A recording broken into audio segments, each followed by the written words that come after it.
Assalomu alaykum, Damashq biznes kanali obunachilari, hurmatli quruvchilar va bo'lajak quruvchilar. Xo'p, stanogimizni yangiladik deb xabar bergan edik. Xudo xolasa qildik, o'zini oqladi degan mehnatimiz. Narxini tushirganmiz, asosiysi arzon sho'rva tatimaydi deganlarga.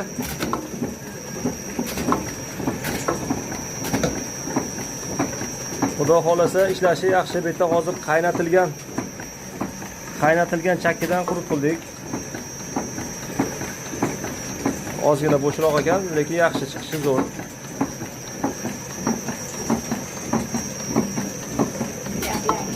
Xo'p, buni narxini tushirganimiz, materialdan ozroq ekonom qilganimiz, xudo xolasa stanokning ishlashiga, sifatiga ta'sir qilmadi. Yaxshi bo'lsa bo'ldiki, yomon tomonga o'zgarish qilganimiz yo'q.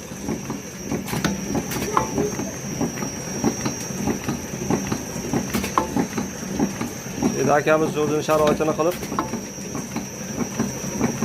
yo'lga qo'yib olsa, biz yutug'imiz shu bo'ladi. Kelaverasizlar, Sharxonda kutamiz.